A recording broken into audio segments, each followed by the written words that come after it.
Ya Nabi salam alaika, Ya Rasul salam alaika, Ya Habib salam alaika, salawatullah alaika. Ya Nabi salam alaika, Ya Rasul salam alaika, Ya Habib salam alaika, salawatullah alaika. Asyraqal badru alaina, فاختفت منه الهجور مثل حسن ما رأينا قط يا وجه السرور.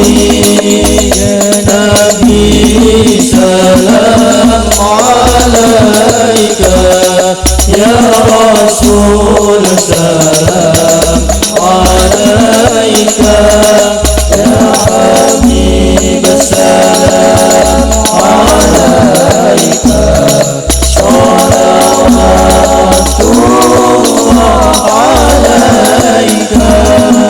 أنت شمس أنت بدر أنت نور فوق نوري، أنت إكسير وغالي، أنت مصباح الصدور.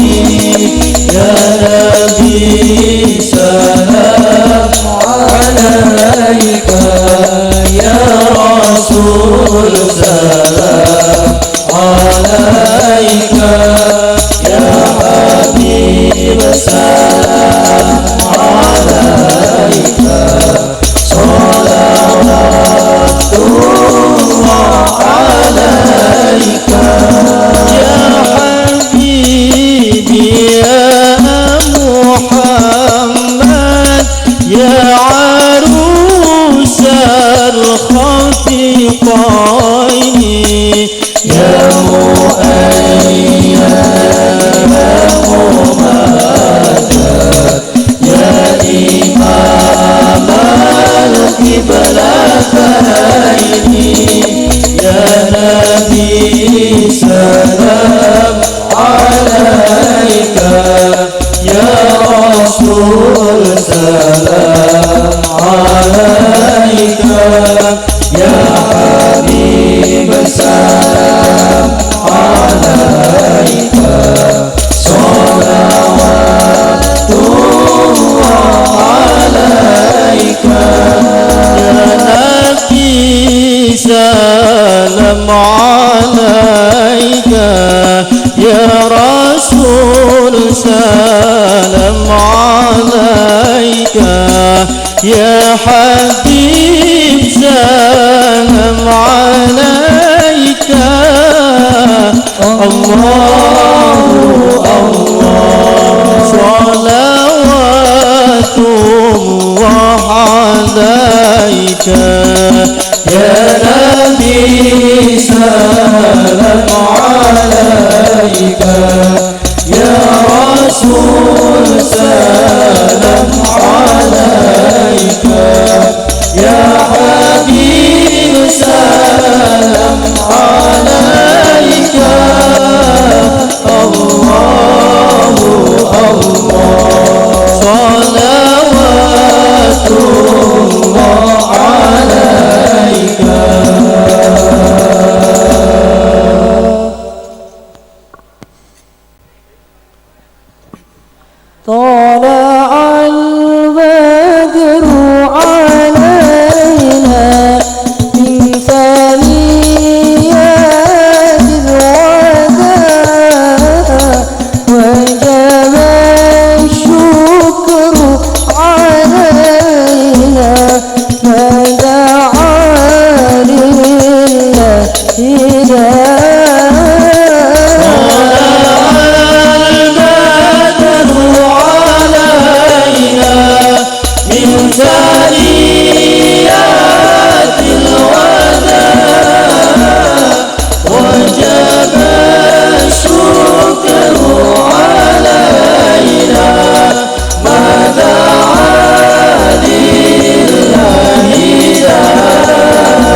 Bismillahirrahmanirrahim.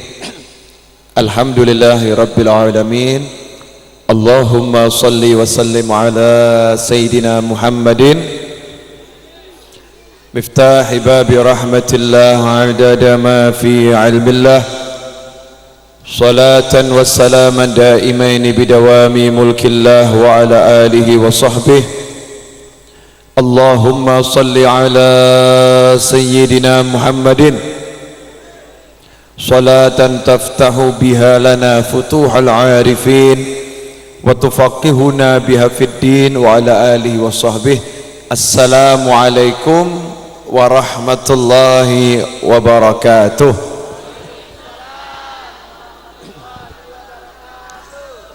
Bapak-bapak, ibu-ibu dan seluruh hadirin yang dimuliakan Allah Subhanahu wa taala, alhamdulillah malam hari ini bisa berkumpul bersama untuk halal bihalal, untuk cari ilmu. Semoga yang sakit jadi sembuh dari semua penyakitnya, yang sehat awet sehatnya, panjang umurnya, husnul khotimah akhirnya. Amin Allahumma amin. Bapak ibu sekalian boleh nanya, ngajinya nyantai saja, mudah-mudahan manfaat. Boleh nanya bu, ibu pengen punya anak berapa? Pertanyaan yang tidak terduga. Pengen anaknya banyak atau sedikit?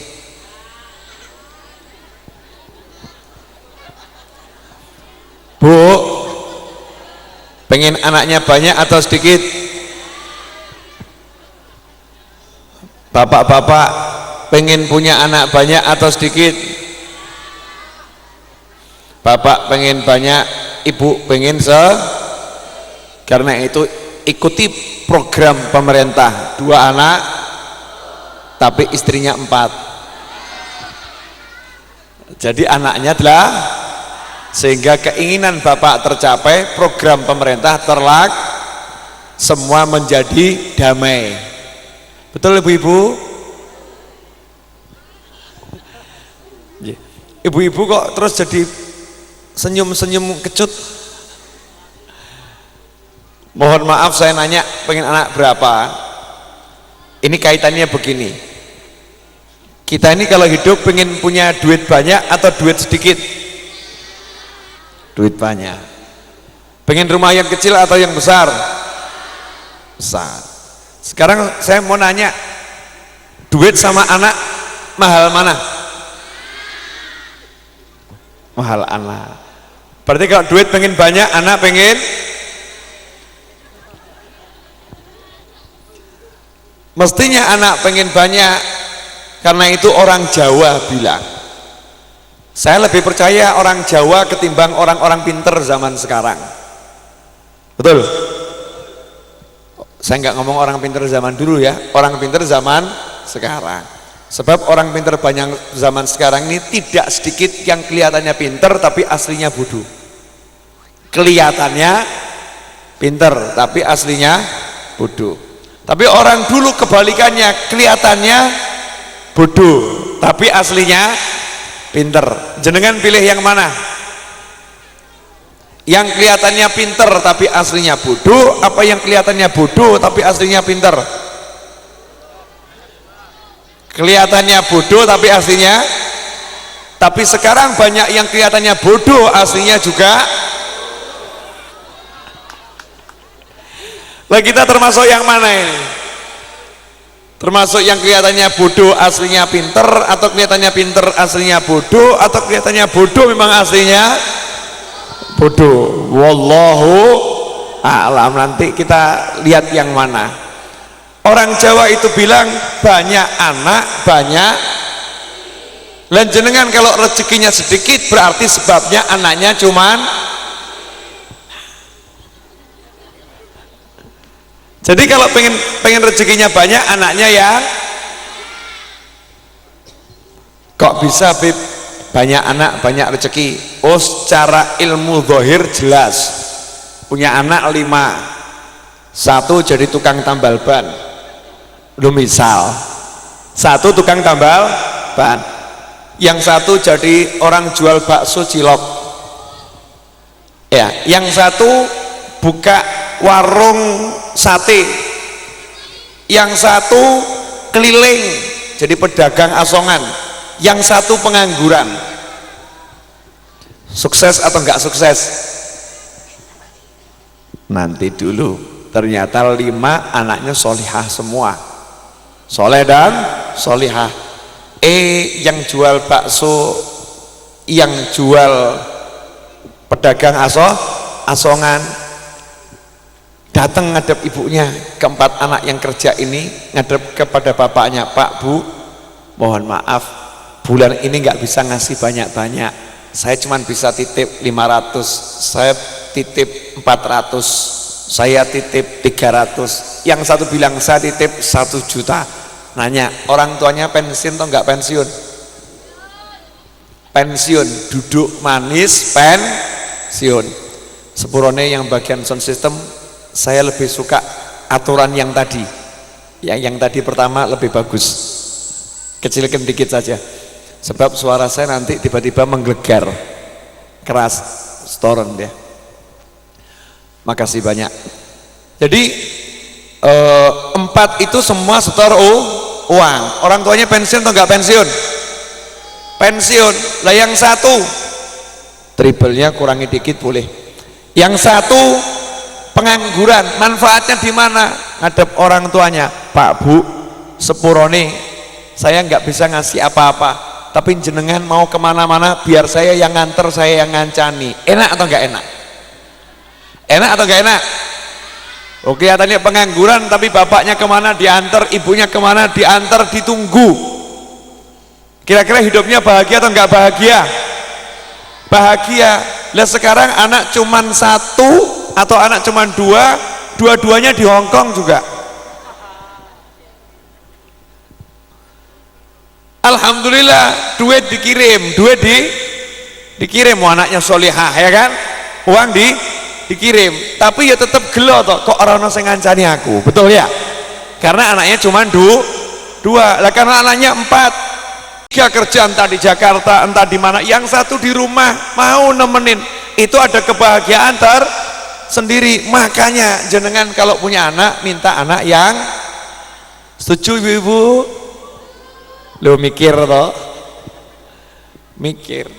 Bu, boleh nanya? Ibu jangan mikir sekarang, nanti kalau umurnya ibu udah 70 tahun 80 tahun, itu toh kalau nyampe, itu toh kalau nyampe 70 tahun 80 tahun. Kebahagiaan yang paling bahagia itu dikasih duit banyak atau ditemani sama keluarga. Nah kalau ternyata anaknya cuma 2, dua-dua pindah keluar kota, ibu semakin tua, bapak semakin tua, yang nemenin siapa? Tidak ada. Makanya begitu hari raya tiba senengnya luar biasa. Anak putu kumpul mudik, betul kan? Ada kebahagiaan tersendiri, nggak bisa diukur dengan uang. Lah sayangnya kita nggak mikir kumpul sama orang yang dekat dengan kita, keluarga kita. Dulu yang dipikir, aduh rekoso duwe anak loro wis abot, saya meneh 3. Kalau suaminya ngomong, ayo Bu, nambah Bu, metengo dhewe. Orang mikir iki asi 2 tahun tuh berat, ini ngurus anak berat. Anakmu ki ya lanang kaya ngono, pola tingkah pencolotan ora kaya anake wong liya gitu, anteng-anteng gitu kan. Alasannya wanita itu macam-macam, betul enggak Bu? Ya Allah sengono aku ditambah elek, kowe ngelirik tanggamu wae. Gerak aku meteng, aku abuh, bengkak semua. Perempuan kalau hamil kan wajahnya bengkak, badannya bengkak. Aku dadi elek, yang ngene kan aku iso olahraga melangsingkan badan. Masya Allah, emangnya badan kalau langsing pengaruh? Kan nggak patek pengaruh ya Bu ya? Justru pengaruhnya kan baju pada nggak cukup, akhirnya baju ganti lagi dan seterusnya dan seterusnya. waktu muda, waktu bisa hamil, waktu kuat, ngadepi anak itu males, ngurus anak males, sehingga di masa tuanya gelo. Kaya tonggoku kaya saiki kaya seneng anak putu ki kumpul terus, mosok anak putu kok karo mantu total 50. Total saya 50. Jadi kalau meninggal dunia pensiun, nggak usah undang-undang tonggo tahlilan, cukup anak putu mantu selesai. Betul kan? Karena banyak anak. Makanya orang Jawa keluarkan pepatah berikutnya, mangan ora mangan sing penting,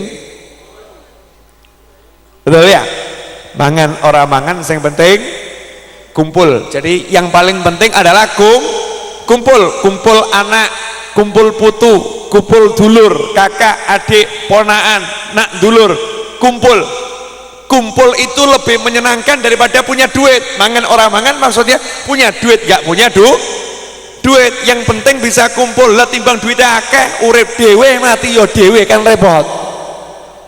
Tapi kalau punya kumpulan sama dulur akrab, sama anak akrab, sama mantu akrab, sama putu yo seneng, maka itu kebahagiaan yang luar biasa. Intinya apa? Saya pengen ngomong, kita itu punya kekayaan tapi nggak disadari. Kekayaan itu namanya keluarga. Kekayaan itu namanya keluarga. Bu, saya lihat nih kan banyak ibu-ibu ya, bapak juga banyak, tapi saya lihat banyak wajah ibu-ibu. Saya mau nanya sama ibu-ibu, boleh? Ibu ngurusi anak itu bahagia atau banyak sengsaranya?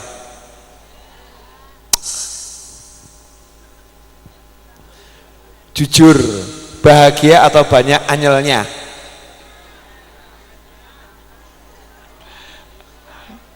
Yang jawab tadi jujur anaknya, anyelnya. Kenapa anak jujur ngomong gitu? Korban ibu-ibu. Karena saya saksikan tidak sedikit ibu-ibu itu yang setiap hari perang sama anaknya. Betul. Bocah keset, pengen ibumu cepat mati ya hobi. Yang keluar itu omongan kasar, marah, bodoh, keset, males. Kalau orang dulu tuh paling kalau marah, moga-moga jadi bocah soleh, doa.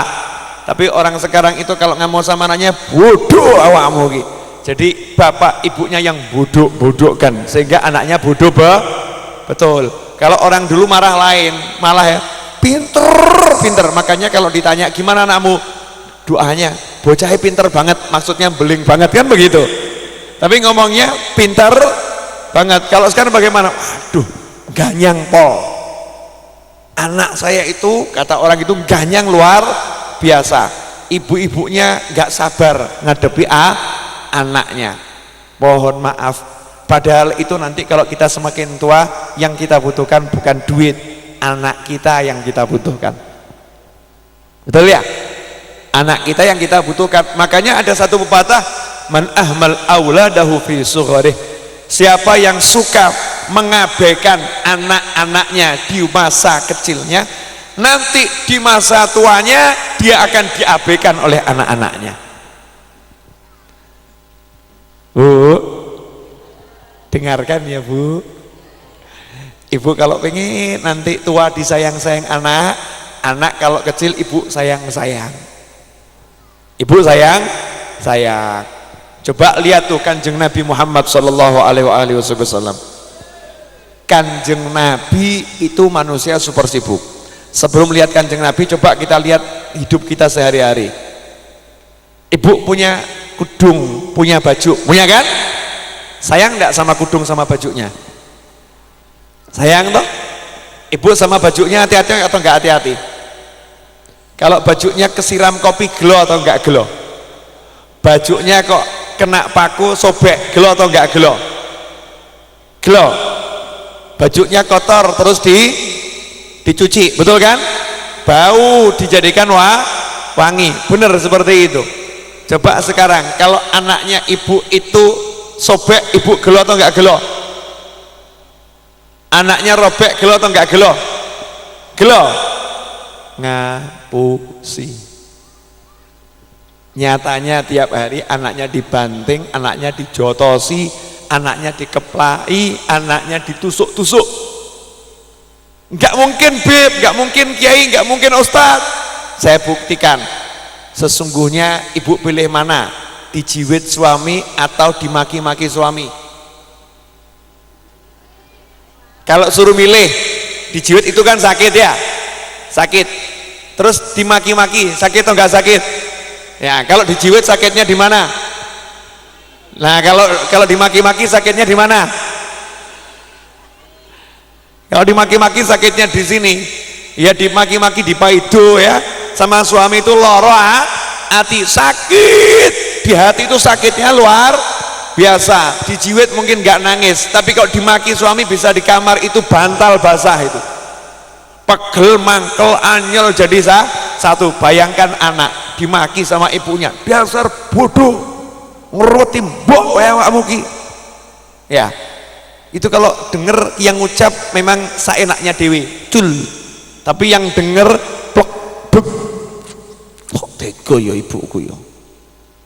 Ini sama saja dengan nikam anak, banteng anak, ngampleng anak, ngeplak anak, jotos anak. Dan itu tidak sedikit yang melakukannya tiap hari.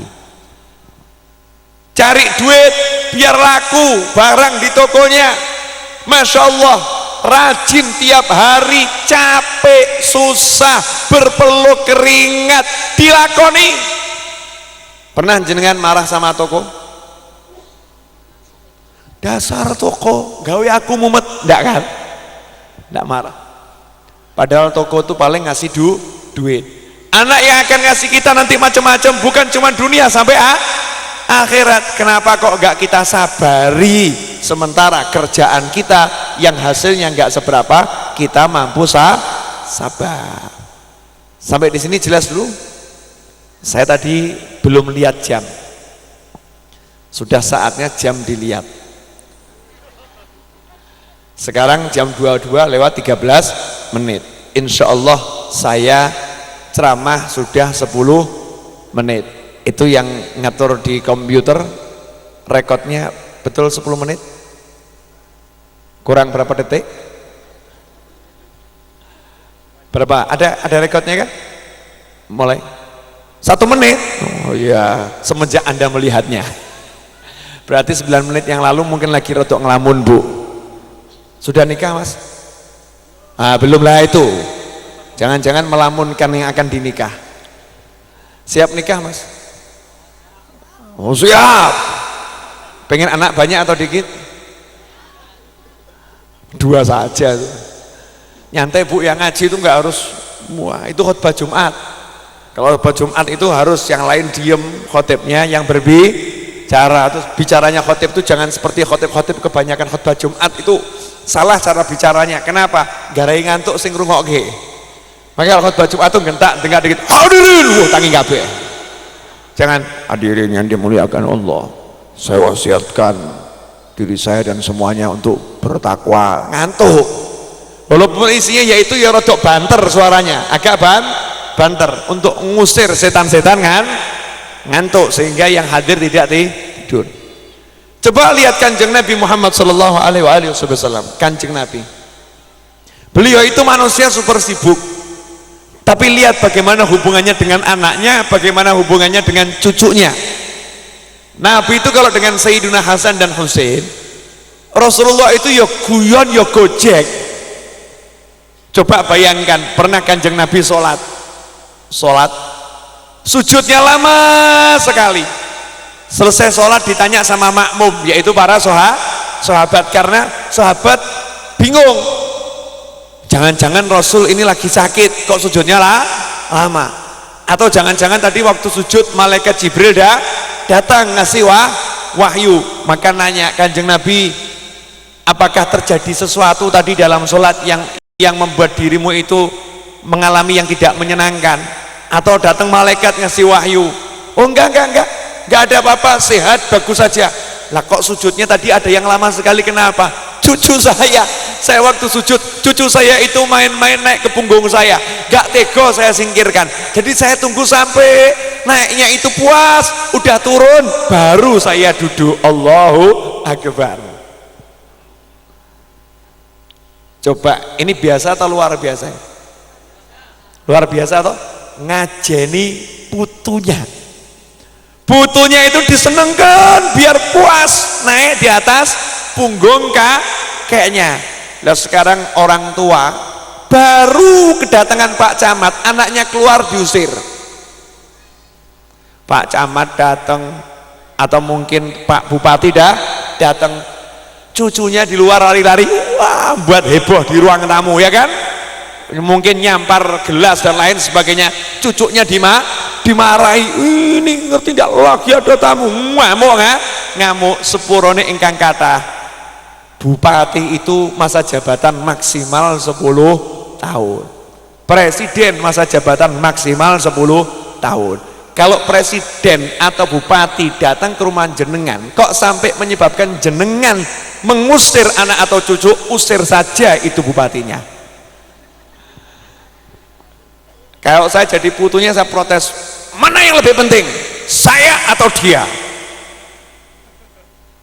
Kalau kamu anggap dia lebih penting, silahkan, aku akan pergi dari rumah ini. Kalau saya jadi cucunya.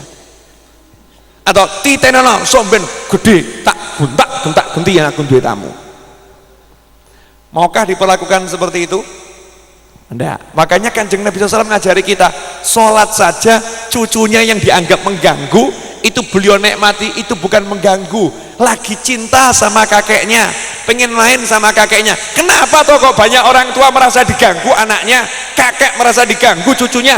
Bahkan banyak kakek atau nenek sekarang kalau waktu keluarganya mudik itu mengurung diri di kamar, mumet nyawang putu. Naudzubillah min dzalik. Hadir di sini orangnya? Moga-moga enggak ya.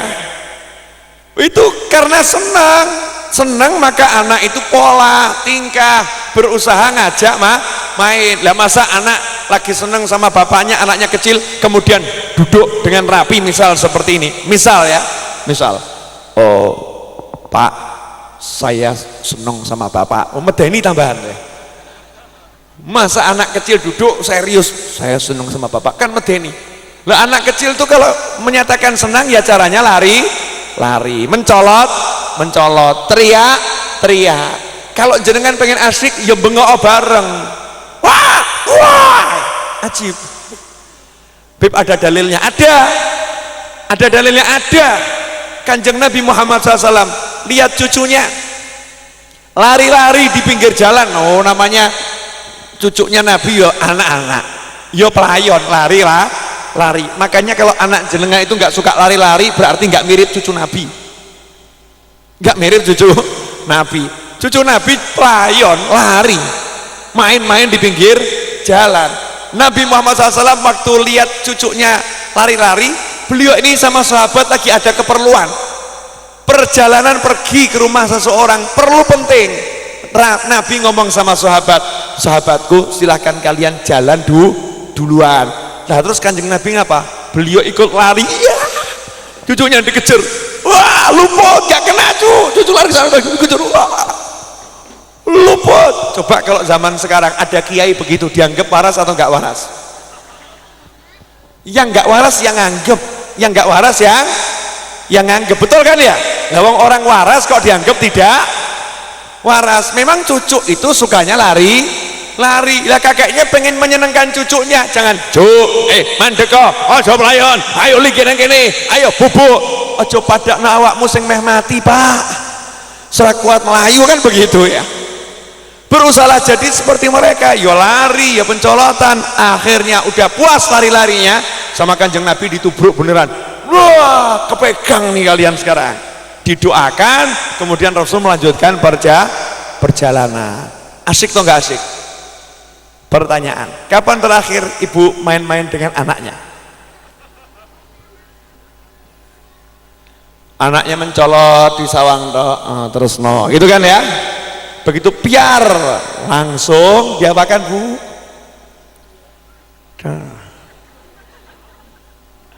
Padahal dalam ilmu psikologi modern pendidikan anak tidak boleh melarang anak, betul kan? Jangan, nggak ada. Makanya orang dulu tuh anaknya pinter-pinter, nggak ada yang dilarang, ya toh? Lari ke sana, lari ke sini, mencolot ke sana, mencolot ke sini, didiamkan saja. Kalau udah sangat berbahaya, itu ngomongnya bukan dilarang, jangan, nggak ada. Misalnya kok nggak mau tidur gitu ya, nggak dimarahi, oh bocah ora turu terus, nggak begitu.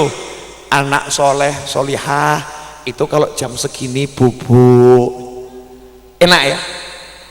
Anak soleh solihah itu kalau jam segini ngomongnya pelan pelan, bukan ngomong hei ojo bengak bengok, nggak pernah dibilang ojo, jangan, nggak pernah, tapi dikasih omongan yang baik. Orang tua model begini masih ada, Pak? Yang pagi-pagi suka teriak sama anaknya siapa, Pak? Bapak-bapak atau ibu-ibu? Ibu lah. Yang hamil itu bapak atau ibu? Yang menyusui 2 tahun bapak atau ibu? Nah, yang malam-malam itu bangun kalau anaknya nangis yang gendong bapak atau ibu? Berarti yang sebetulnya sayang itu bapak atau ibu?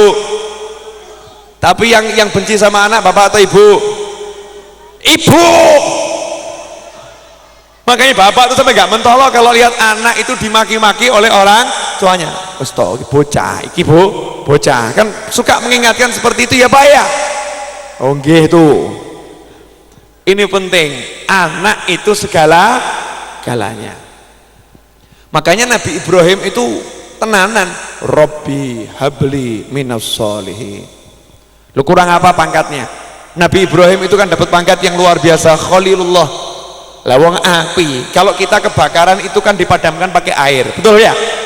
Oh, Nabi Ibrahim itu kebakaran tidak dipadamkan kok, dibiarkan membakar terus. Api yang bakar Nabi Ibrahim itu tidak pernah dipadamkan, padam dengan sendirinya. Setelah sekian minggu baru padam. Kok bisa setiap minggu baru padam? Kok suwi banget? Kenapa? Karena itu yang digunakan untuk membakar kayu bakar yang dikumpulkan oleh warga satu kota. Dan mengumpulkan kayu bakarnya lamanya 1 bulan. Terus kayu bakarnya dikumpulkan di alun-alun, alun-alunnya dikeruk dulu sehingga bentuk seperti kuali, dikeluk dulu. Kemudian kayu bakarnya ditimbun di situ, kemudian dibakar. Apinya itu panasnya sejauh 1,5 kilo, sehingga kalau ada burung yang terbang di angkasa 1,5 kilo di atas api itu, burung itu akan mati terpanggang gosong. Makanya ketika Nabi Ibrahim disuruh masuk ke dalam kobaran api, Raja Namrud bingung caranya bagaimana, sebab kalau maju ya udah kobong, yang nganter nanti juga terbakar. Terus dikasih ide sama setan untuk membuat menjanik.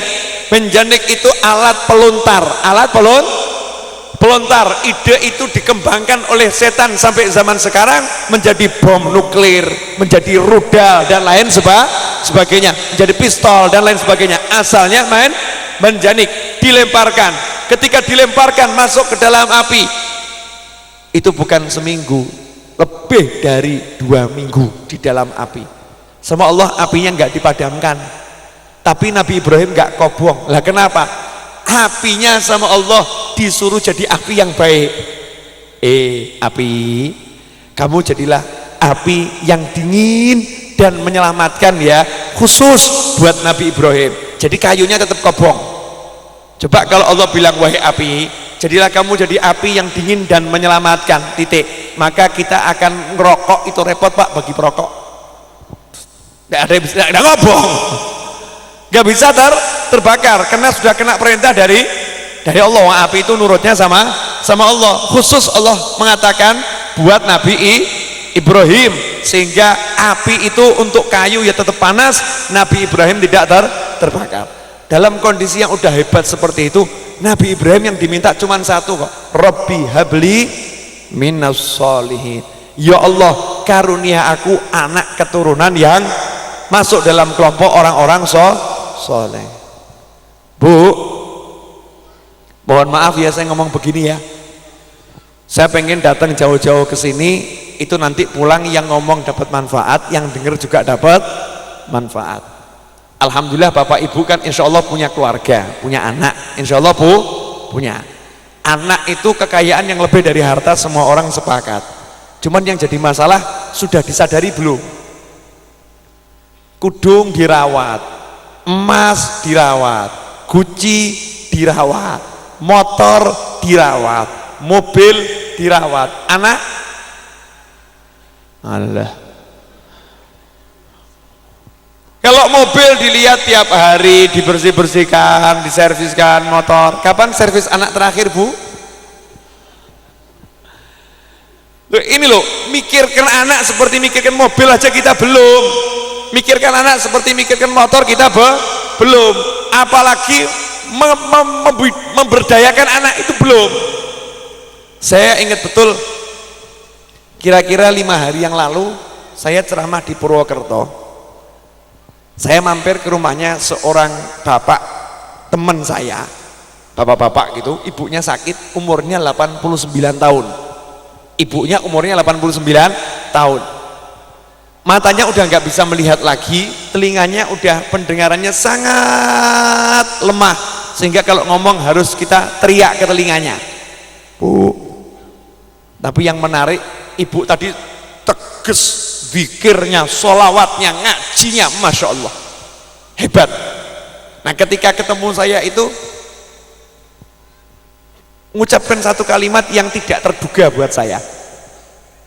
Ngomong begini, saya ini udah tua, saya cuman cari sangu mati. Sangu mati saya itu cuman 2, Bib.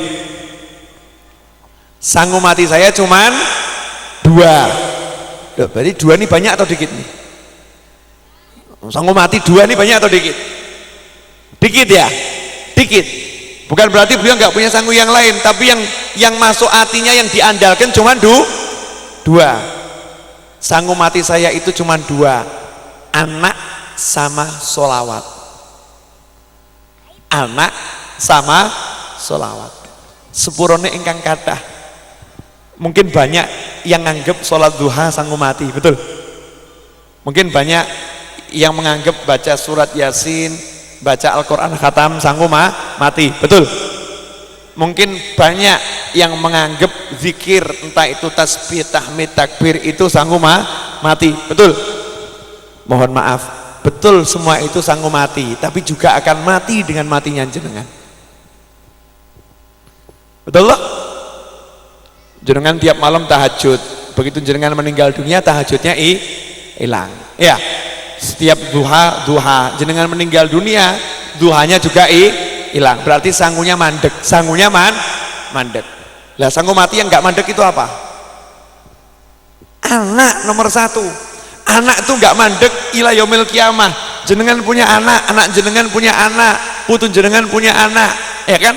Anaknya putu jenengan punya anak, putunya putu jenengan punya anak, terus ini terus nih, anak ini nyambung terus.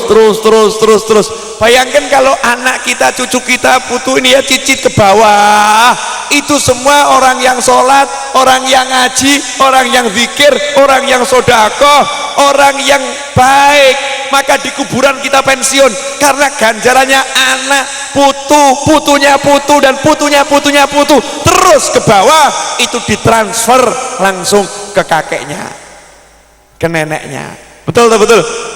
Berarti sangu mati yang hebat itu apa? Anak. Makanya Nabi mengatakan waladun sholihun yad'ulah. Nomor 1 itu anak soleh yang mau mendoakan orang tuanya. Pertanyaan, sudahkah anak kita dijadikan sangu mati? Jenengan mikir jawabannya, saya mau minum tehnya. Adil kan? Adil. Pertanyaan, sudahkah anak kita dijadikan sangu mati? Silakan mikir dulu, merenung. Saya mau minum. Kan kasihan panitia yang udah nyuguhkan di sini, masa enggak disentuh? Boleh saya minum? Mohon maaf, ada perbedaan di antara kita semua. Di situ ada juga yang dapat teh, cuman gelasnya tidak sama. Saya dapat gelas yang jauh lebih tinggi.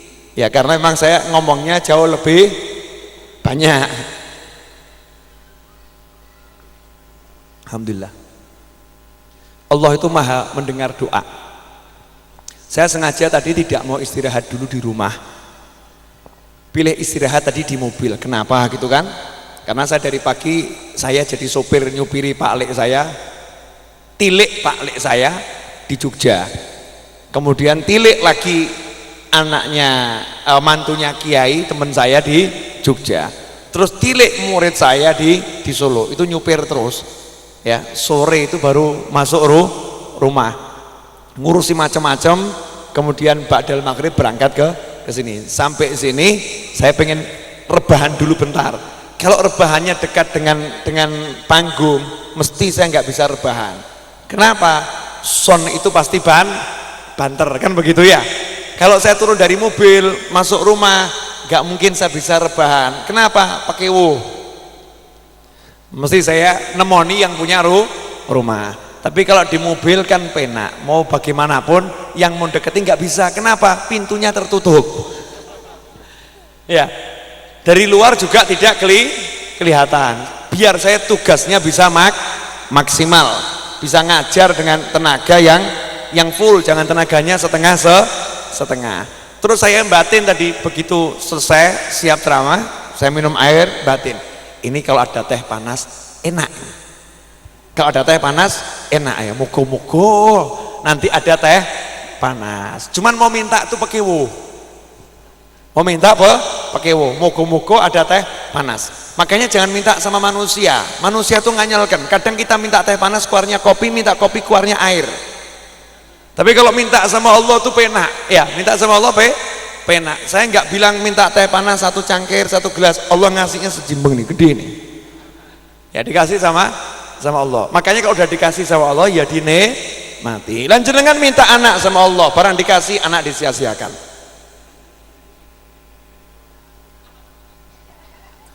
Alhamdulillah. Kalau lagi nggak punya anak bingung atau bingung? Kadang itu ada mertua rodok sadis, mertua yang nggak punya ilmu tauhid, nggak punya ilmu tauhid, ngomongnya begini, mantu gawe anak ora iso. Na'udzubillah min dzalik. Ini dosa besar tuh ngomong begitu. Emangnya Allah yang ngasih anak itu suami atau istri? Kan enggak, ngasih anak itu Allah. Nak dulur saya itu menikah 17 tahun belum dapat anak, keliling dunia ke dokter manapun sehat, duit keluar banyak, ya enggak mana-mana. Akhirnya saya kasih tahu, lah itu Mbok Karanganyar itu ada dokter yang biasa saya pakai, dokternya biasa tapi solihah, suka doakan pasiennya, mogo-mogo jadi jalaran dikasih anak. Datang akhirnya nurut, setelah keliling dunia nyerah gitu kan, datang ke dokter tersebut. Akhirnya dokternya ngomong, lah saya suruh ngapain, ini semua jenis pengobatan sudah dijalankan, semua jenis pengobatan sudah dijalankan. Udah Bu, saya pasrah sama jenengan. Yaudah ya Bib, ini moga-moga insya Allah saja bismillah dapat keturunan. Dikasih obat harga murah, harganya murah, dan jenis obatnya ya sama dengan obat-obat yang mahal-mahal itu, murah. Subhanallah, 4 bulan kemudian hamil, anaknya sekarang udah 3, yang keguguran 1, 4 jadi 4. Setelah menikah 17 tahun nggak punya anak, tahun ke-18 punya anak. Dokter hebat sudah didatangi, namanya proses apapun dijalani ya tetap 0. Justru yang biasa-biasa dikabuli, diijabai oleh Allah Subhanahu wa ta'ala. Makanya ibu jangan sadis sama menantunya. Kalau belum punya anak, suaminya suruh nikah lagi kan selesai. Ya enggak. Karena itu menganggap bahwasanya mantunya mandul. Bukan karena itu. Memang belum dikasih sama Allah. Lah kalau belum dikasih bingung. Kalau udah dikasih alhamdulillah senang. Tapi 1 tahun kemudian mumet. Mulai nggak cocok sama anaknya, mulai nganggap anaknya ganggu, mulai pergi anaknya dititip-titipkan kepada neneknya. Bu titip, bu titip, bu titip, bu titip. Padahal 9 bulan nggak pernah titip anak. Pernah 9 bulan jenengan titip ya. 9 bulan anak itu dirawat ya. Monggo diunjuk, silakan.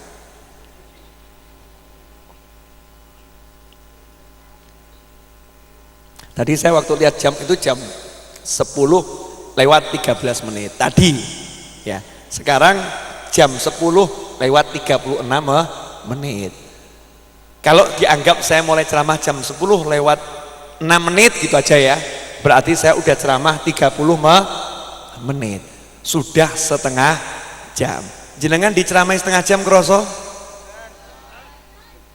Lembok kroso. Kalau kroso kan lebih cepat, lebih baik. Pokoknya nanti nggak usah lama-lama, tapi ingat ya, ingat pulang bawa manfaat. Alhamdulillah. Lo disuguhi itu ya dinikmati. Jadi yang buatkan minum itu ya seneng gitu loh. Iya, yang nyawang juga seneng toh. Lah iya, apalagi yang minum.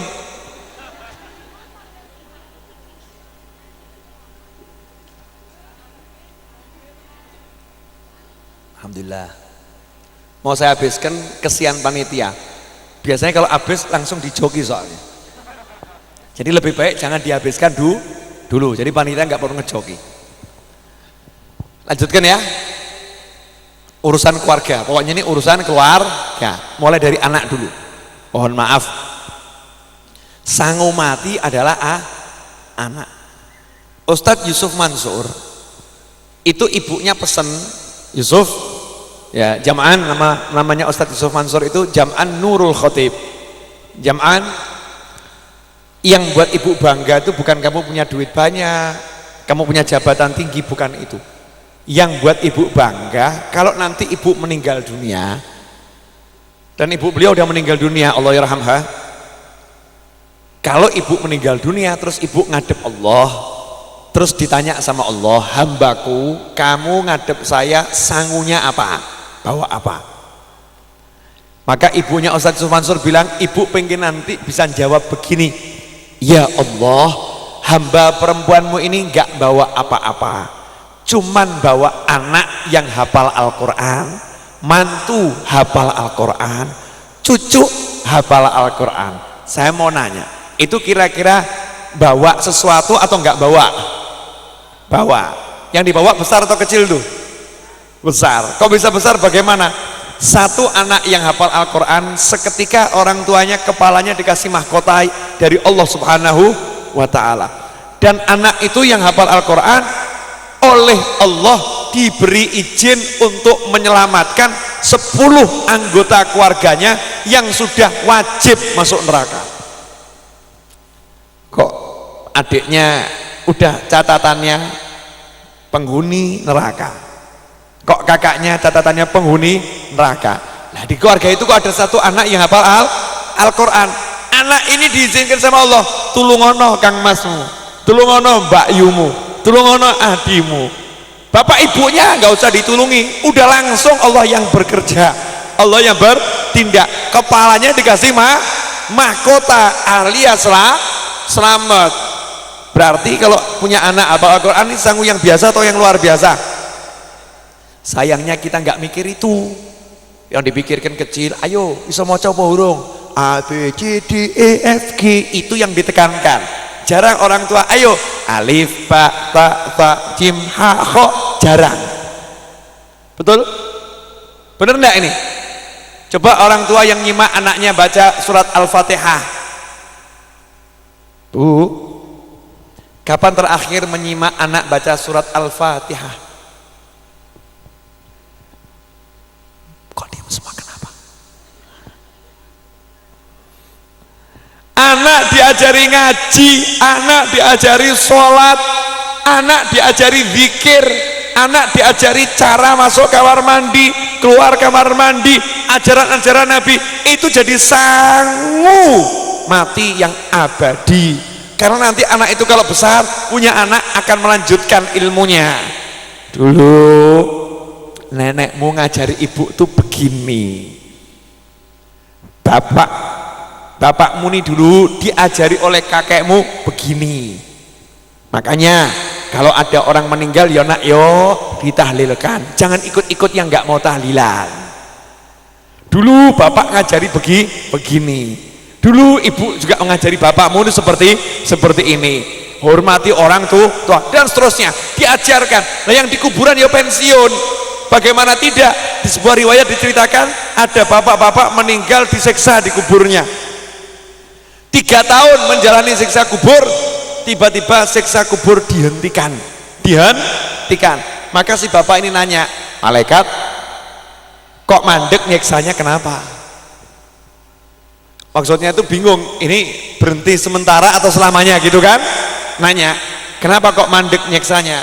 Malaikat jawab, kamu waktu meninggal kan punya anak masih bayi. Ya betul malaikat, anakmu sekarang umurnya genap 3 tahun dan hari ini anakmu belajar baca Al-Quran alif ba ta, pahalanya masuk ke dalam catatan amal solehmu sebagai bapak dan ternyata itu mengalahkan dosa-dosamu, maka kamu diampuni Allah Ta'ala. Itu anaknya baru belajar alif ba ta.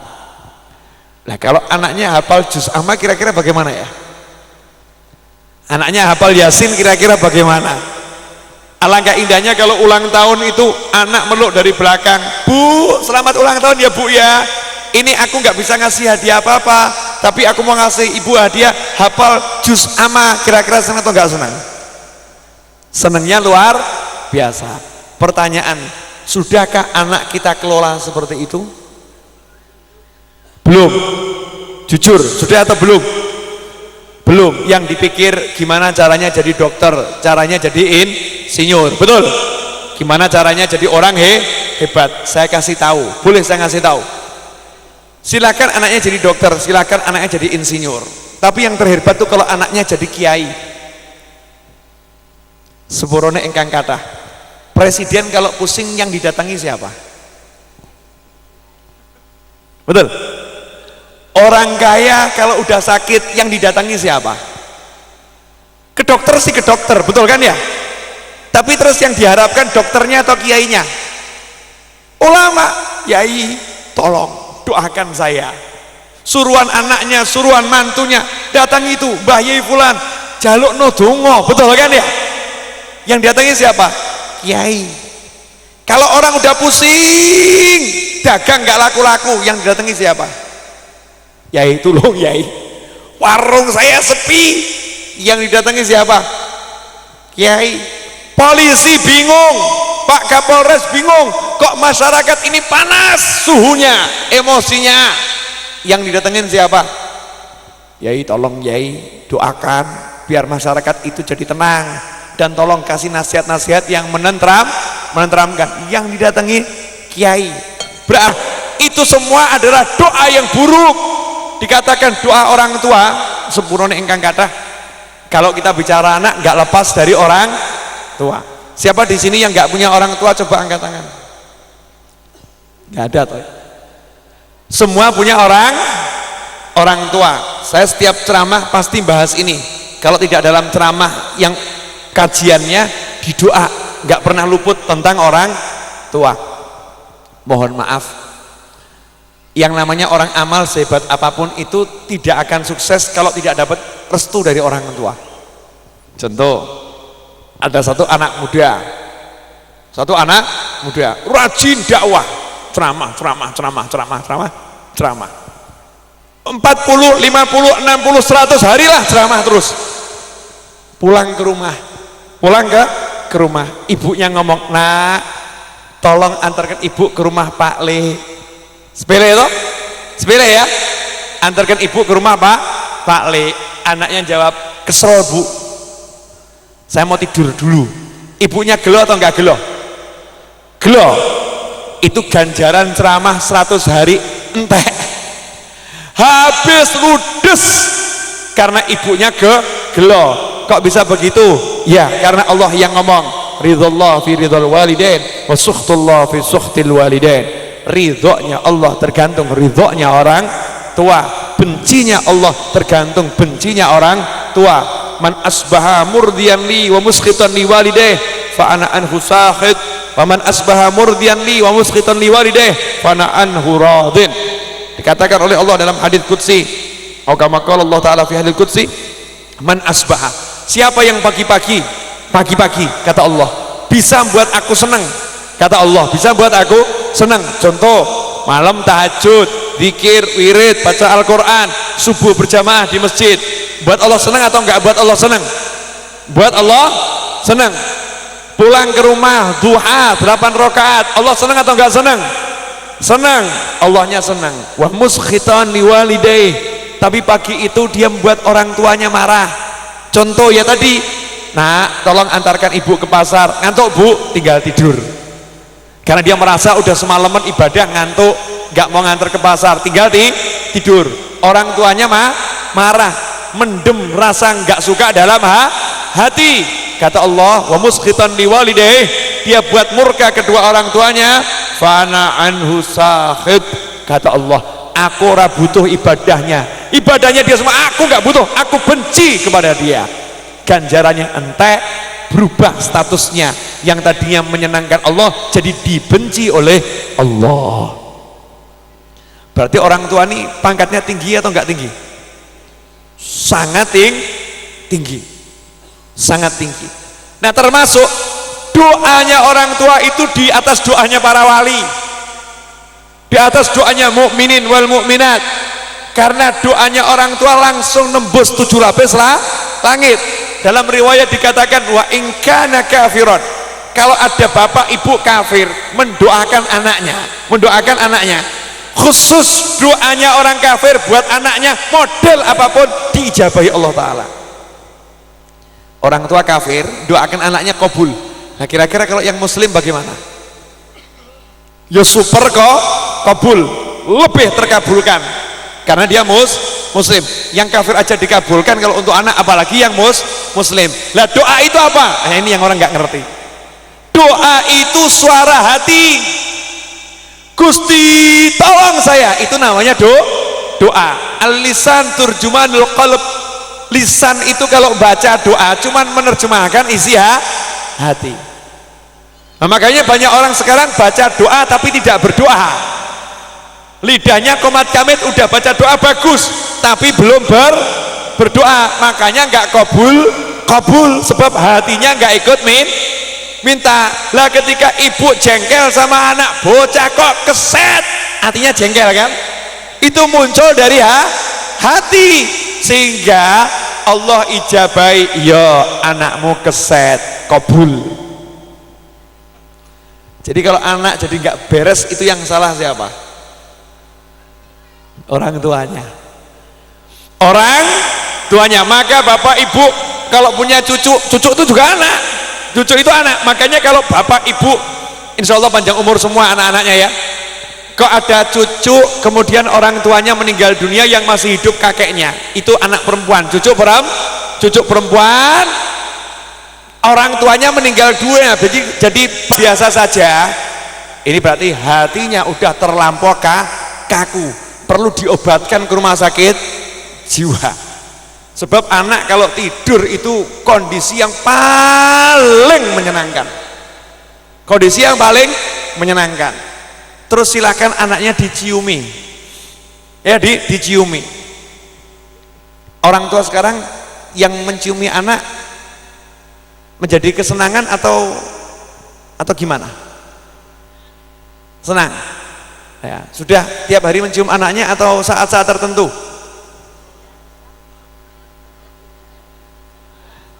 Kanjeng Nabi Muhammad SAW punya putri namanya Fatimatul Zahra, betul?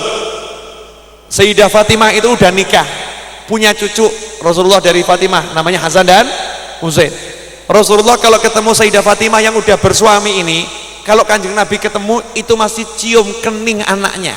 Fatimah itu dicium keningnya. Bapak ibu punya anak, punya kan? Yang udah nikah, punya. Kapan terakhir mencium kening anaknya? Belas kan? Nah, terus saya nanya, kapan terakhir bapak ibu mencium kening orang tuanya? Belas juga. Setahun sekali sungkem mungkin cium tangan, cium kening. Belas. Kanjeng Nabi kalau ketemu Fatimatul Zahra, tiap ketemu Fatimatul Zahra cium kening ayahnya. Padahal udah gede-gede semua ini kan ya. Cium kening ayahnya. Mencium kening orang tua, mencium tangan orang tua atau anak, itu lebih hebat daripada mencium Hajar Aswad.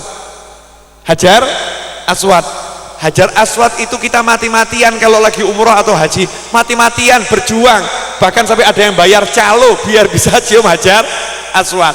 Pahalanya nggak seberapa dibandingkan mencium tangan orang tua atau menciumi anak dengan penuh cinta. Nah ini ada yang gampang kita nggak usahakan, yang wangel matian. Berarti itu menciumnya karena Allah atau karena nafsu sebetulnya? Kalau menciumnya karena Allah, yang di rumah, anak, orang tua juga diciumi. Tahaddusan bi ni'mah, untuk mensyukuri nikmat. Saya kalau ketemu ibu bapak saya, dan tiap hari ketemu insya Allah, itu saya cium tangannya tiap hari, kemudian saya cium keningnya. Bapak saya saking seneng saya cium keningnya itu, kalau pagi ketemu saya, ini dahinya dioseri minyak wangi. Kenapa? Mau dicium sama anak saya, dioseri minyak wangi. Kemudian mertua saya, karena mertua saya laki udah meninggal sebelum saya menikahi putrinya, gitu kan? Putri saya nikah itu, istri saya nikah, bapaknya udah meninggal, sehingga walinya adalah kakeknya. Mertua saya itu kalau ketemu saya cium tangan, begitu kan? Kemudian saya cium keningnya, kemudian saya dipegang oleh mertua saya, pundak saya dipegang, kening saya kepala saya dipegang, gantian kening saya dicium oleh ibu mertua saya. Asik atau enggak asik? Lan jenengan kapan terakhir kali mencium dan dicium keningnya oleh mertua? Blas. Betul, blas. Pertanyaan yang terakhir, habis ini saya nggak mau nanya lagi. Sebagai suami istri, sering nggak berciuman? Sepurone ingkang kata suami istri itu hubungannya bisa pecah sewaktu naudzubillah min dzalik, tapi bisa pecah sewaktu dan yang namanya istri itu seringkali ganyang suami, yang namanya suami seringkali ganyang istri. Itu yo dicium, padahal itu cuman suami, cuman istri. Lah kok bapakmu, ibumu yang mati-matian, yang bela, yang biayai, yang layani, ngambung kok ora gelem. Betul? Berarti itu anak baik atau anak kurang ajar? Orangnya hadir di sini ndak? Wah, ada lagi yang mengatakan gila beb. Masa mencium orang tuanya kok jijik gila? Lah kenapa? Lah kotor tangannya, kotor dahinya. Naudzubillah min dzalik. Itu surga itu. Langsung surga kalau mau mencium. Rasulullah itu hobinya menciumi cucunya. Diciumi di depan orang maupun gak ada orang, cucunya diciumi. Itu sepele, tapi punya sesuatu yang luar biasa. Coba nanti pulang diamalkan ya. Diamalkan, anaknya tidur dilihat. Ya. Dilihat dengan cinta, kemudian nanti dicium. Coba rasakan, dapat apa itu? Hati kita akan dapat nur, dapat cahaya, ayem, tentrem. Lah ada resep ayem tentrem gampang. Lah kok golek sing angel-angel kenapa? Ayem tentrem itu malaikat langsung kumpul dan saling berbisik kepada malaikat yang lain. Kalau jenengan praktekan, malaikat akan ngomong, "Dungaren." Saking gak pernahnya itu udah lama. Dungaren, kumpul itu malaikat. Apalagi kalau mencium kening orang tuanya, geger nih malaikat. Dungaren kan seperti itu. Ini amalan sepele ya, tapi nanti hasilnya luar biasa. Saya itu kalau udah duduk, alhamdulillah ya, tahaddusan bi ni'mah. Duduk, anak-anak saya itu moro. Satu minta dipangku di sini, umurnya 3 tahun, 5 tahun, 7 tahun setengah. Itu masing-masing kalau udah saya duduk, semua mau moro. Sampai ibunya itu nanya, "Bapakmu ki ono apa nih? Bapakmu ono apa nih? Padahal awakmu ki ditinggal terus, sing ngurus ki ibumu." Ya kan saya tinggal terus ya. Saya berangkat, anak saya mau tidur. Saya pulang, anak saya udah tidur. Kan begitu ya? Nanti saya pergi sebentar, balik, anak saya udah berangkat sekolah. Ketemunya cuma berapa menit. Kalau di rumah ketemu tamu nggak bisa patek guyon sama anak. Tapi ibunya bingung, Kenapa ya? Kok anaknya lengket semua? Kenapa? Sebab walaupun sebentar, saya kalau ketemu tuh suka ngambungi anak, gendong anak, ya, uyel-uyel anak, guyon sama anak. Jadi begitu lihat saya ketan koncoku. Ini teman bermain saya nih. Ini teman bermain saya. Oh, menyenangkan ini. Ya coba kalau ibunya bentak-bentak, jenengan bentai anak terus, begitu lihat ibu nih, lihat anak nih, lihat ibunya, setan datang, menyingkir, nggak mau, nggak nyaman sama ibunya. Nanti gini nggak boleh, gitu nggak boleh. Nanti dibentak, dicetot, ya kan, diciwel dan lain sebagainya. Coba kita jadikan anak itu teman, ya, renungan. Sepele ya, ini sepele. Tobi tolong renungkan. Lihat jam dulu boleh? Sudah 1 jam. Saya udah ngomong 1 jam. Jenengan nggak kroso ya kebangetan. Ya sudah 1 jam. Tambah dikit ya. Yang penting nanti pulang bawa manfaat. Hadirin, selain anak, ini kan bicara keluarga ya. Tadi orang tua udah saya singgung, orang tua sudah.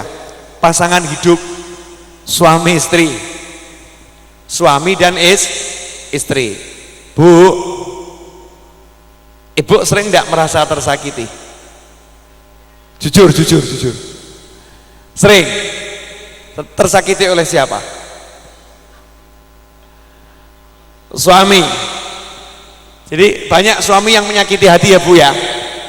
Saya mau kasih cerita untuk ibu-ibu, mohon maaf. Kata para ulama, kaum pria itu 90% menggunakan akal, 10% menggunakan perasaan. Betul? Jadi pria itu lebih suka bertindak, aksi, tek mikir, tapi kurang pakai perasaan. Artinya kaum pria itu kebanyakan tidak punya perasaan. Paham? Tidak punya perasaan. Sementara kaum wanita bertindak 90% pakai perasaan. Kabeh dirasa, ojo semua dirasa. Itu kaum wanita. Mikirnya cuman 10%. Makanya kebanyakan kaum wanita tidak punya akal. Sabar. Ini menurut para ulama. Sehingga yang ketemu pria nggak punya perasaan, wanitanya penuh perasaan. Nah ini kalau ketemu geger atau nggak geger? Yuk geger. Wih nggak punya perasaan, ini ngerasakan.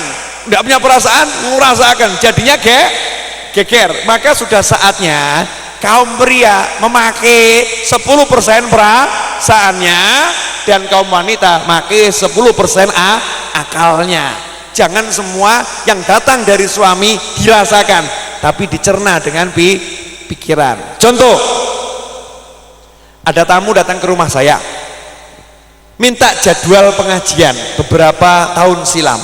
Saya temui, saya ambilkan buku, ya, saya carikan. Oh ini loh Pak yang kosong tanggal sekian, insya Allah bisa. Baru mau saya catat, beliau terima telepon. Halo, Bu, enggak gitu Bu. Orang ngono. Telepon dimatikan, pucat wajahnya. Terus saya ngomong, Pak ini Beb, nanti dulu Beb, saya harus pulang sekarang, ngurusi jadwalnya, nanti saya datang ke sini kapan-kapan. Loh Pak ini sudah tinggal nulis saja. Nanti dulu Beb, tolong doakan saya. Berubah ini. Pertama minta jadwal, kedua berubah jadwal, nggak penting, tolong didoakan saya. Duh, ada apa Pak? Saya lihat pucat gitu. Tadi saya barusan terima telepon dari istri saya, ada sesuatu yang orang sakit. Enggak Beb, istri saya marah-marah, tolong doakan saya biar rumah tangga saya selamat. Lah kenapa? Handphone saya tertinggal di rumah. Loh emangnya ada masalah apa? Masalahnya SMS-nya dibaca sama istri saya Beb. Loh emangnya ada SMS yang salah? Enggak Beb, saya nggak ngapa-ngapain, cuman kan ada SMS gelap yang nyasar tuh loh Beb. Ada satu SMS gelap itu dipercaya istri saya kalau itu bukan SMS gelap tapi SMS beneran. Lah bunyinya begini, Mas, kutunggu di kamar nomor 101. Kebetulan di hari itu Beb saya pas keluar kota, jadi Jadi langsung itu dirasa-rasake ngono ya. Lu neng luar kota nyatane kencan neng kamar 101 kurang ajar. Pakai rasa, pikirnya nggak dipakai. Jangan begitu jadi wanita. Jangan begitu jadi wanita. Pikirannya harus dipakai. Oh, mungkin orang iseng. Atau oh, mungkin ada orang mau merusak rumah tangga saya. Oh, begitulah mikir yang apik-apik tentang suaminya. Gitu kan gampang ya. Tapi senengnya yang angel, seneng perang, gelut, cemberut, besengut, merengut. Naudzubillah, amin. Dzalik. Akhirnya yang sakit siapa? Mikir suami begitu yang sakit siapa? Padahal itu kan cuma pikiran toh. Betul kan? Mungkin nyataannya nggak ketok apa-apa, betul ya? Cuman pikiran lah, bok mikir yang apik, mikir yang baik. Oh, itu cuman orang iseng, selesai. Sayang, mulai rangkulan, selesai toh. Jadinya enak. Sama juga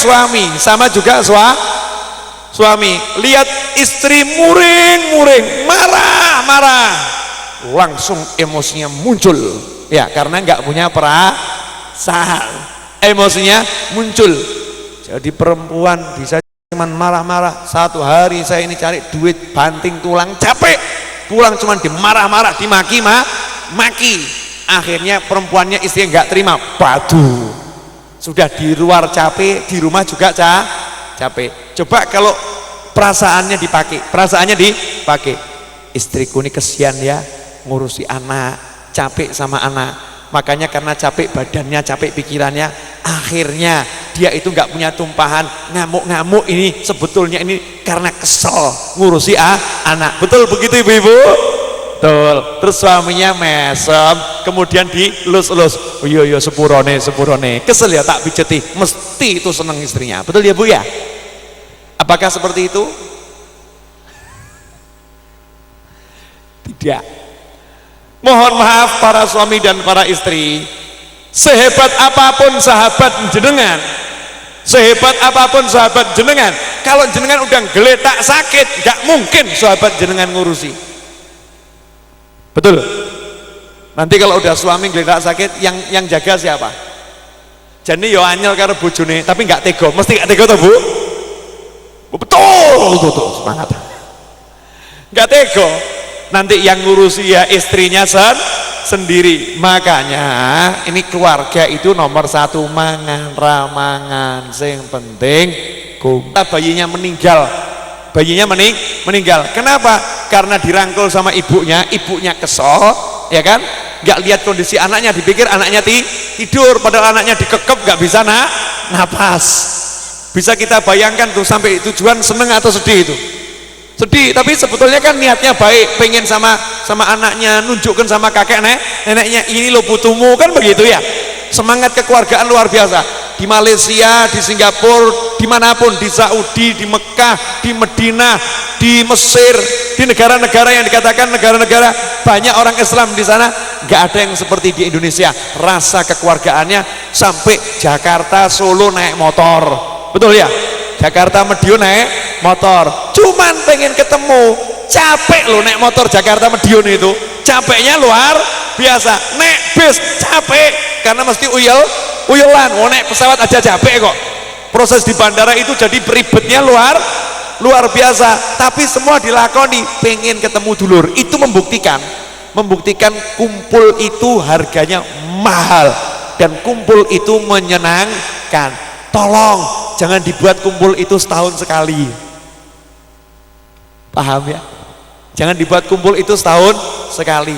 Makanya Kanjeng Nabi ngajari, pengen umurmu panjang, pengen rezekimu itu dibentangkan, rezekimu banyak, jalin silaturahim pada keluarga, nyambangi Pak Lek, Pak D, Bulek, Bude. Anak mantu diparani. Jarang sekarang ya orang tua marani anak mantunya, apalagi udah rumah-rumah sendiri, seperti hidupnya terpisah. Kanjeng Nabi itu hampir tiap hari marani anak mantunya, hampir tiap hari diparani, duduk bareng, ngobrol bareng, kan asik ya. Dan anak mantu marani orang tua. Satu kota ini sekarang anak mantu marani orang tua ngenteni seminggu sekali. Ya, nunggu seminggu sekali. Permisi, saya terima telepon sebentar ya. Dari rumah. Assalamualaikum. Masih ceramah. Abuya masih ceramah. Waalaikumsalam.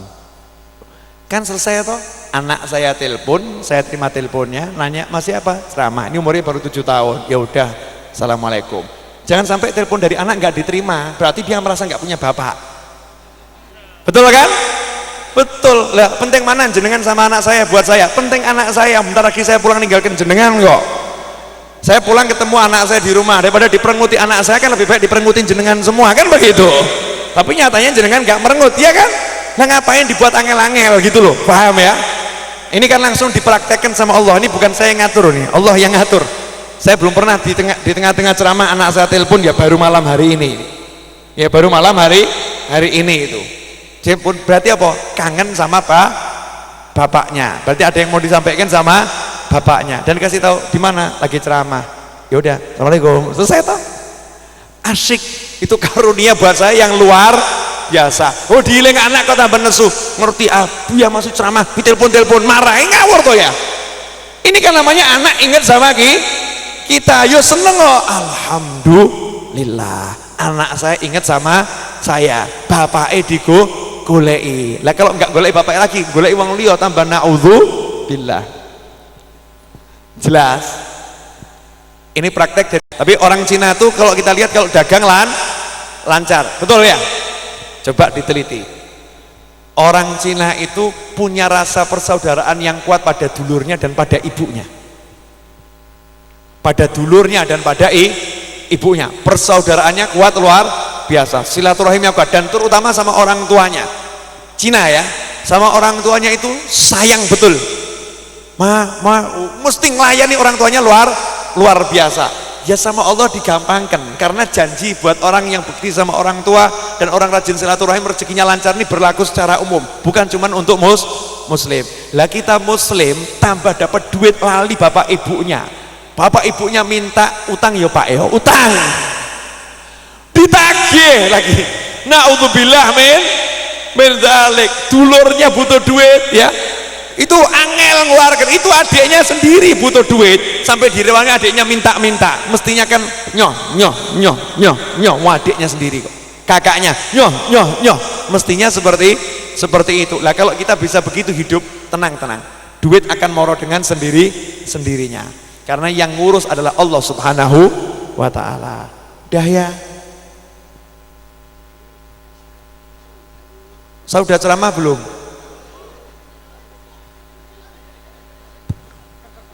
Jenengan manusia atau jin? 1 jam 1/4 dibilang belum ceramah. Ini kira-kira manusia atau jin yang di sini nih? Ya jinnya ya ada, nggak kelihatan kok, kelihatan kan di medeni ya. Tapi ini kan manusia yang mendengarkan kok bilang belum ceramah, kan ya saya bingung, terus suruh ngomong apa lagi? Sebab saya kalau ngomong nggak pernah mikir. Jujur tema tadi itu saya juga nggak pernah mikir. Tadi ngomong dari awal sampai akhir nih ya nggak mikir. Cuman tugasnya ngomong ya ngomong. Dan saya punya prinsip ngomong satu, kalau udah nggak bisa ngomong ya mandek. Betul loh ya? Masa nggak bisa ngomong terus mikir-mikir ngomong apa, itu gak usah. Karena ngomong itu nggak perlu mikir. Bapak ibu kalau ngomong sama temennya pakai mikir, enggak toh? Asal ngomong gitu kan, ngomong. Dan itu jadi obrolan yang asyik. Kalau udah mulai mikir-mikir, pikiran itu ikut, mesti nggak enak hatinya. Sebab hati sudah tidak mau ikut lagi. Sedangkan ngobrol itu dari hati ke hati. Terakhir. Saya mau ngasih pengalaman saya hari ini, boleh ya? Saya kan hari ini jenguk 3 orang sakit. 1 Pak Le saya, yang 1 anaknya mantunya kiai, teman saya kiai punya menantunya sakit. Yang 1 murid saya sudah berkeluarga dan usianya sepantar dengan saya. Yang menarik itu ya, saya lihat yang nunggu siapa? Pak Le saya yang nunggu gantian. Sakitnya orang Solo, sakitnya di Yogyakarta. Yang nunggu kadang saya. Ya, anaknya standby 24 jam. Anaknya ini punya perusahaan tapi ditinggal standby 24 jam ya. Kemudian mantunya gantian datang pulang karena juga ngurus anak-anak ya kan ya, ngurus anak-anak. Kemudian kakaknya Pak Lek saya, ibu saya, bude saya jauh nih tapi tiap hari datang, datang. Kok bisa ya seorang adik sampai dicintai kakaknya seperti itu? Kenapa? Karena adik yang satu ini kalau punya duit nyoh, gak pernah mikir. Punya duit kakaknya dibangunkan rumah nyoh PN sertifikate. Punya duit kakaknya diajikan nyoh mangkoto kaji. Punya duit ya kakaknya diparani dikasih nyoh gue jajan. Gak pernah mikir dicintai. Lah kita kalau punya duit gitu atau mikir? Nah itu nanti kalau sakit cuman ditiliki basa-basi, tilik tok mulih gak tilik lagi, selesai. Awalnya tok ditiliki, hari pertama rame, kedua rame, hari ketiga sepi ijen. Suster anaknya juga nggak bakal kuat ya ngadepi terus, nggak bakal kuat karena ngerawat orang sakit itu susah. Kemudian saya tilik anaknya mantunya kiai teman saya itu ya, kebetulan kamarnya tidak jauh dari kamarnya Pak Le saya, orang Solo dirawat di Jogja sama. Saya lihat yang jaga siapa, saya pengen tahu di situ kan, yang jaga istrinya. Terus saya nanya, ini bapak kemana? Bapak ibu istirahat, tepar beb, karena tiap hari ikut jaga, jadi capek bapak ibu istirahat, saya giliran jaga. Ini juga menyenangkan ini, karena anak ini disayangi orang tuanya, disayangi mertuanya loh ikut jaga, istrinya ikut jaga. Kita kan berharap nanti kita kalau mengalami yang gak enak, keluarga yang ada di sekitar kita atau ya, bukan orang lain.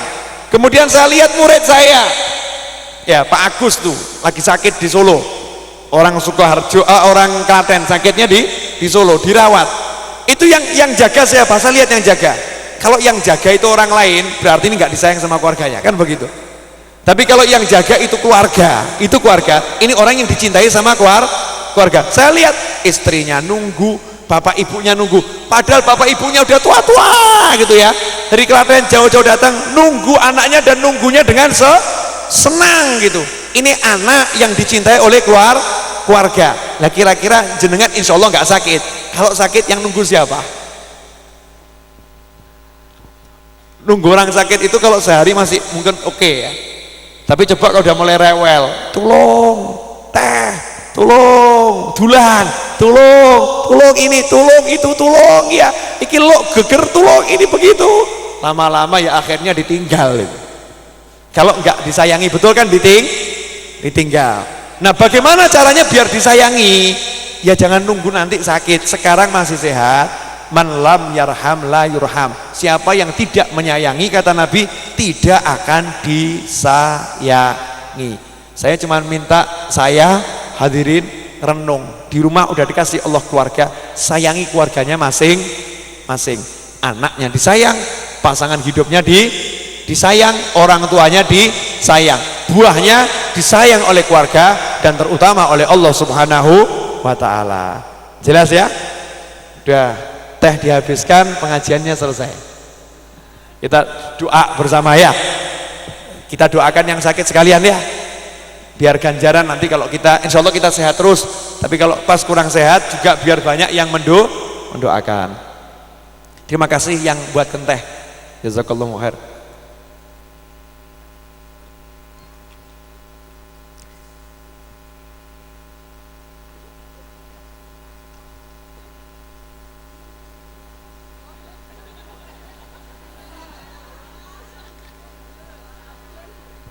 Alhamdulillah, kan yang buatkan kan seneng toh ya, dibuatkan dihabiskan. Oh nyenengkan orang tuh ganjarannya luar biasa. Cari amal tuh yang gampang-gampang tapi ganjarannya besar. Amal sedikit, pahala sebukit. Ya amalnya sedikit tapi pahalanya sebukit. Mari kita baca Al-Fatihah satu kali dengan niat semoga semua yang sakit dari umat Islam, khususnya keluarga kita, terkhusus bagi saya, untuk paman saya Ali bin Ali Al-Habsyi, untuk menantu dari teman saya, untuk akhina Rashid, dan juga untuk murid saya Mas Agus Widodo. Semoga semua yang sakit dari keluarga kita diberi kesembuhan oleh Allah Subhanahu wa taala dan dilindungi hidup selanjutnya dari segala macam penyakit zahiran wa batinan, dipanjangkan umurnya dalam segala kebaikan, dan setelah semua itu nanti panjang usia, diakhiri usianya semua dengan husnul khatimah. Ala hadzini al-Fatihah.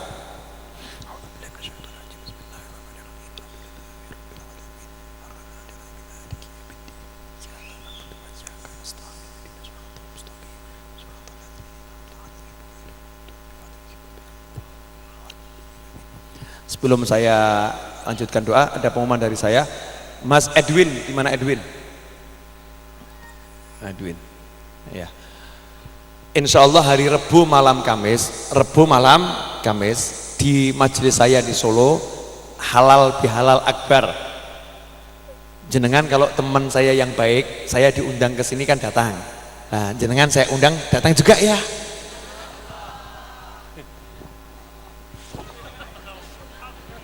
Jadi saya ngundang jenengan semua, undang.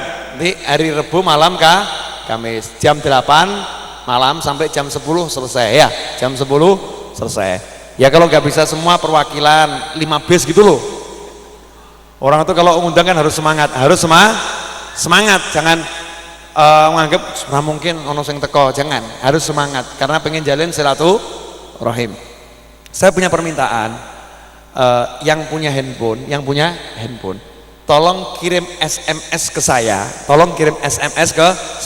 sebutkan, tulis saja namanya siapa, misalnya Tina atau Tono, umurnya berapa, ya nama, umur, dan alamat singkat, ya alamat singkat, nama desanya aja, tuliskan gitu, kirimkan ke nomor saya, karena saya pengen, mau saya data itu ya, teman-teman saya itu.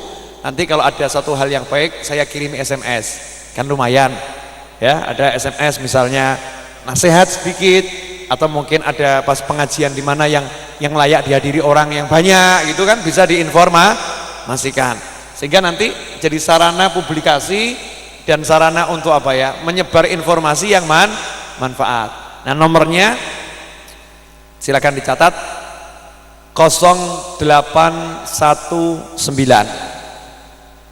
0819 045 045 46 111. Saya ulangi 0819 045 46 111. 0819 045 46 111 ya. Nanti yang punya handphone silahkan nanti dikirim SMS biar saya data sebanyak mungkin. Ini saya istilahnya Solo dan sekitarnya ya, Madiun, Ponorogo, Ngawi, saya berusaha untuk mendata teman-teman yang suka ngaji ya, teman-teman yang suka ngaji. Nanti biar jadi sarana informasi yang bagus. Mungkin manfaatnya bukan sekarang, mungkin nanti kalau udah setahun lagi akan tampak manfaatnya. Ya, ini ada yang miss call nih. Ya, asli itu nomor saya. Terima kasih banyak. Kemudian yang ketiga, saya di Solo punya tempat untuk belajar dan mengajar. Saya kasih namanya Majelis Ar-Raudhah. Ya, namanya Majelis Ar-Raudhah. Nah, Majelis Ar-Raudhah itu bangunannya atau tanahnya luasnya total 1.800 meter, total seluruh luas tanah 1.800 meter.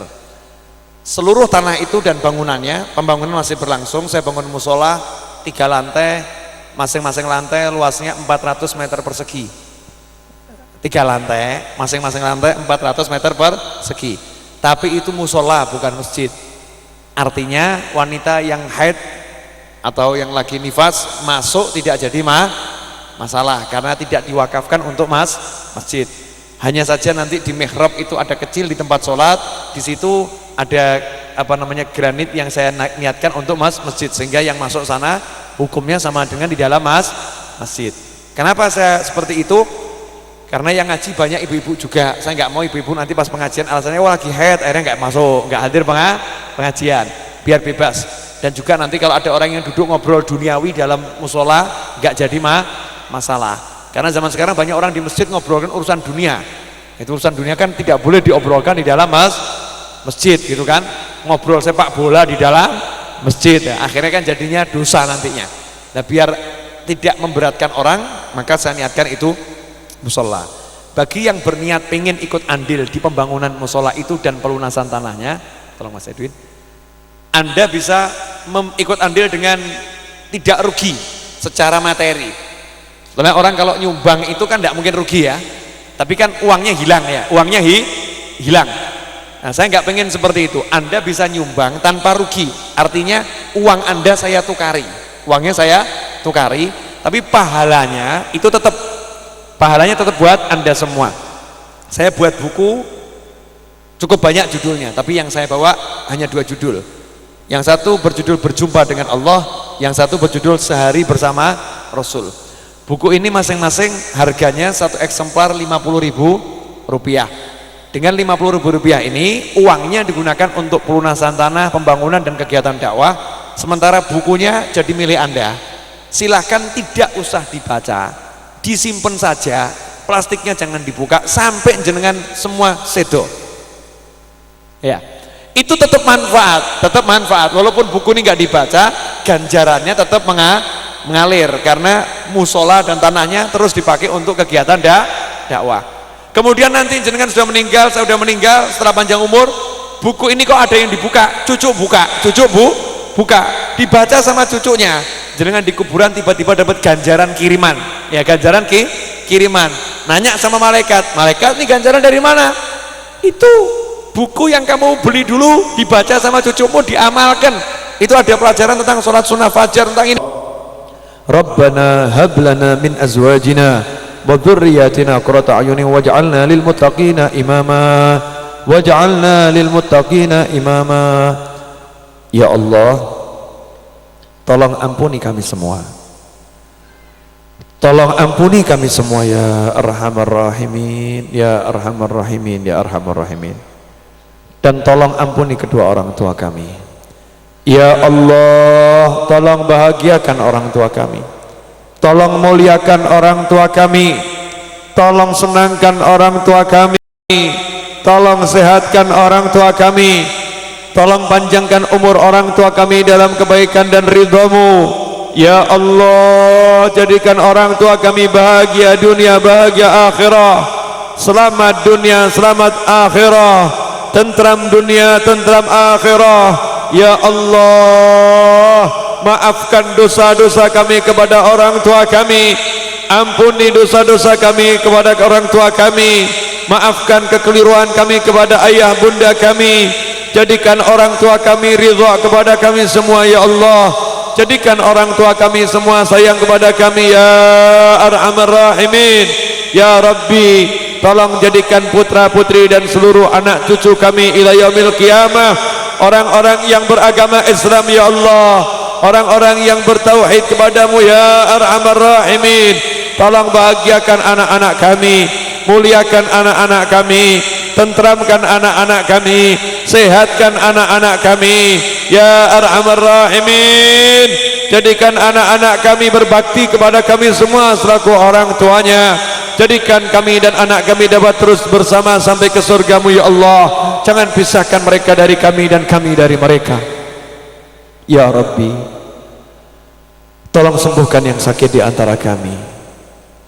Jadikan pandai yang bodoh di antara kami. Jadikan ingat yang lalai di antara kami. Berilah kami semua rezeki yang barokah, rezeki yang berlimpah luah, rezeki yang datang dari segala arah tanpa susah payah, rezeki yang kami tidak disiksa karenanya, rezeki menghantarkan kami kepada surgamu ya Rabb. Ya Allah, jadikan semua yang membantu majelis ini, yang mendermakan hartanya, tenaganya, pikirannya, kekuasaannya untuk majelis ini ya Arhamar Rahimin. Jadikan semuanya orang-orang yang Engkau ampuni, orang-orang yang Engkau muliakan dunia akhirah, orang-orang yang Engkau beri kemudahan dalam menuntut ilmu, dalam mencari rezeki zahiran wa batinan ya Rabbi. Jadikan seluruh yang hadir terkabul doa dan hajatnya, mulia hidup dan setelah wafatnya. Jadikan yang hadir ini ya Rabb, yang mendengarkan suara ini ya Arhamar Rahimin, bahagia dunia hidupnya dan bahagia akhirat setelah wafatnya. Ya Rabbi, berilah kami semua umur panjang sepanjang-panjangnya dalam kebaikan, kenikmatan, ketaatan, keridhaan, kebahagiaan, kekayaan. Dan setelah semua itu nanti, tolong akhiri usia kami dengan husnul khatimah. Akhiri usia kami dengan husnul khatimah. Rabbana atina fid dunya hasanatan wa fil akhirati hasanatan wa qina adzabannar. Rabbana la tuzigh qulubana ba'da idh hadaitana wa hab lana min ladunka rahmah innaka antal wahhab. Wa sallallahu ala sayyidina wa maulana Muhammadin wa alihi wa sahbihi wasallam. Alhamdulillahi rabbil alamin. Ala hadhihi al-Fatihah. Bismillahirrahmanirrahim. Alhamdulillahi rabbil alamin arrahmanir rahim maliki yaumiddin. Iyyaka na'budu wa iyyaka nasta'in ihdinas siratal mustaqim siratal ladzina an'amta 'alaihim ghairil maghdubi 'alaihim waladdallin. Amin. Mohon maaf atas segala kekurangan saya, semoga barokah dan manfaat. Wabillahi taufiq wal hidayah. Wassalamualaikum warahmatullahi wabarakatuh.